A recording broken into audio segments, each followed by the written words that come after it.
I am a megastar, but I'm lonely. Hello, my name is Brittany Smith, and I have always loved to sing. I won a national competition when I was 7 years old. I used to write my own songs and play guitar, and this led to my getting discovered by a major record label and agent.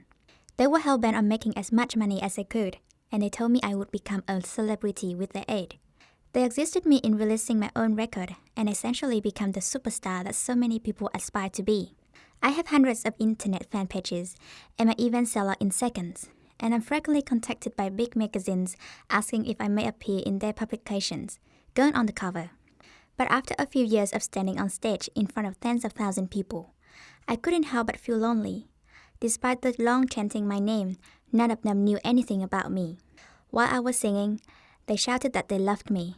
However, they would return to their lives and families after the concert, while I would return to my empty flat.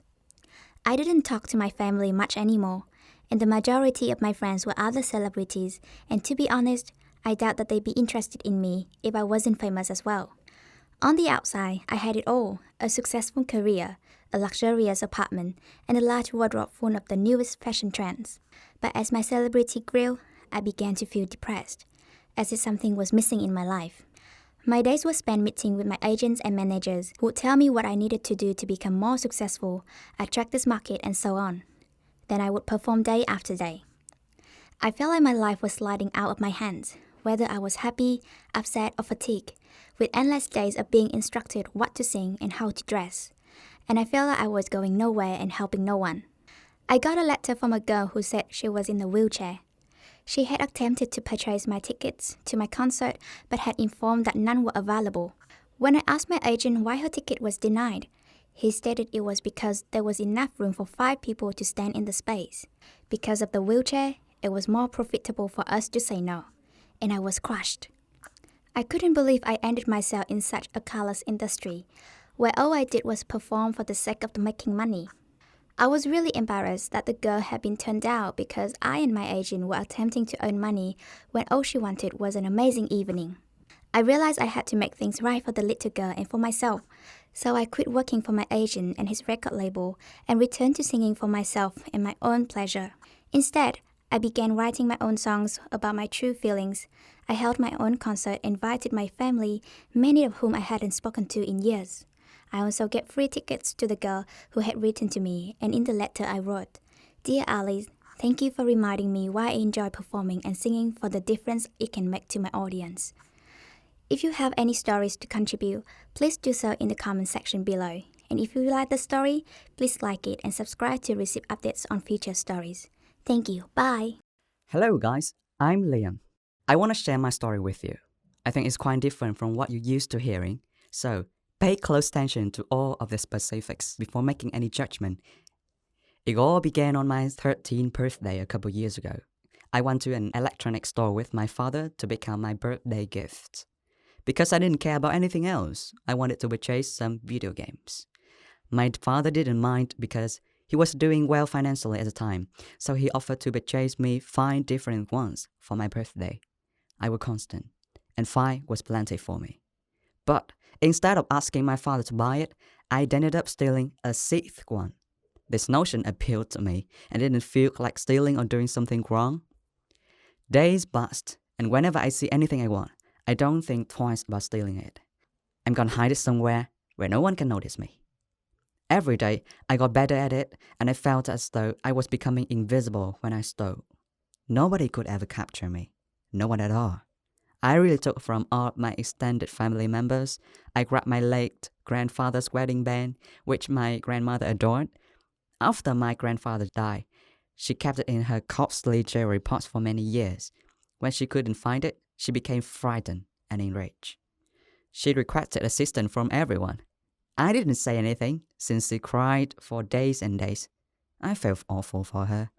But I didn't feel bad about taking the ring because it was such a strange feeling. Nah, don't worry, I returned it later because it didn't fit my finger size, and oh well, it's very old-fashioned. Later, my family began to notice that something was off, and my aunt claimed it was a ghost. She spread the idea to everyone that we were haunted. We needed to move out of our houses and seek help. But she managed to scare everyone. To me, It all felt like a game, a deciding and entertaining one. And I saw them all doubt themselves and everyone else around them, except for me.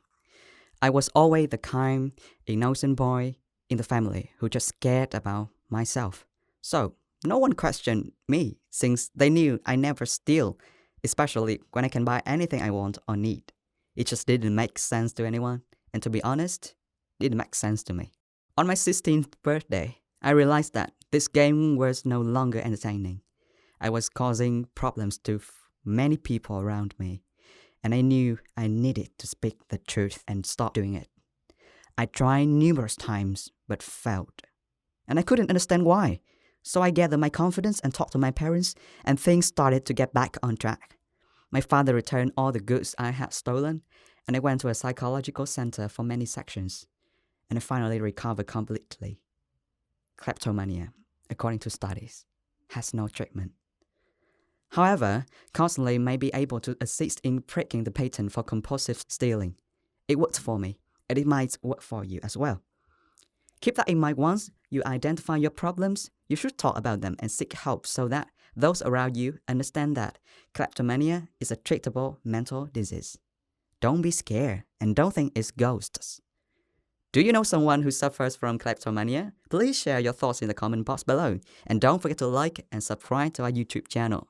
Thank you. Hi, my name is Cecilia, and I am a huge animal lover. I live on a ranch in Texas, and we don't just have cows here.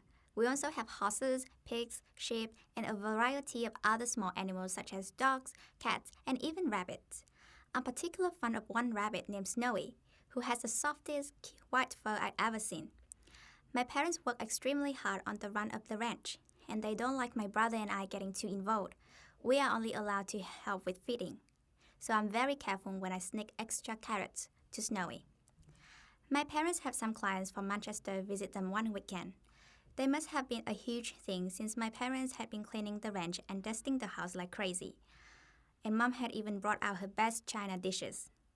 I knew they were interested in buying some of Dad's prized bulls, so he obviously wanted to make a good first impression.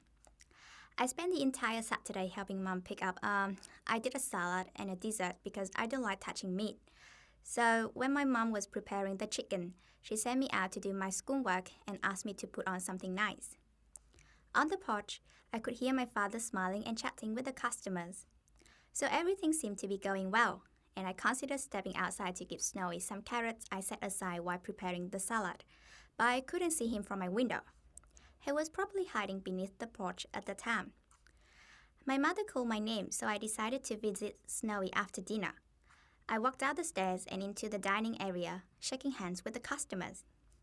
They were both pretty large men dressed similarly to my father, sort of like cowboys.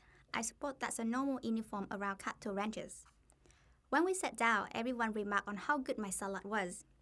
I discreetly grinned to myself as I thought about how thrilled Snowy would be having a late night gift from me, despite Dad's comment about me being stingy with the carrots.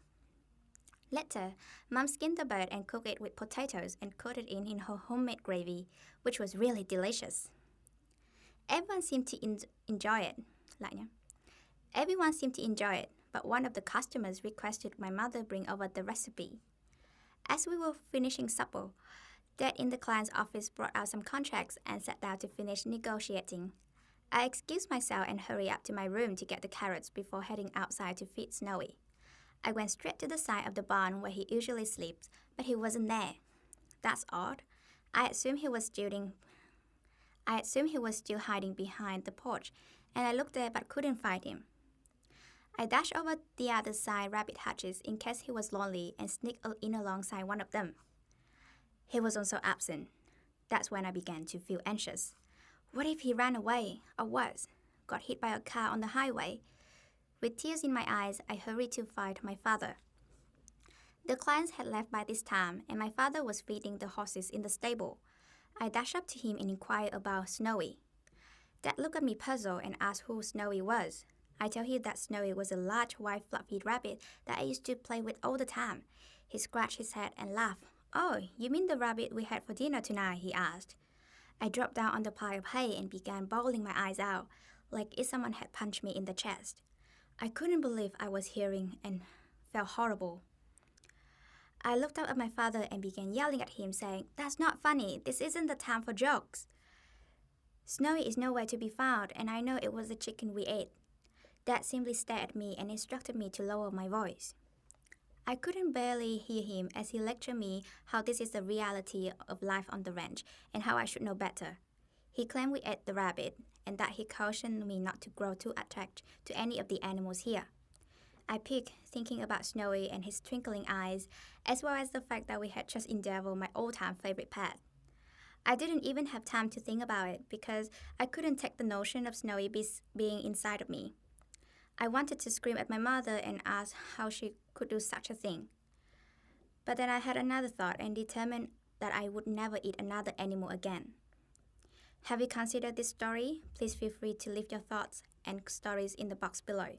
Don't forget to like and subscribe to our channel if you enjoyed this video. Bye!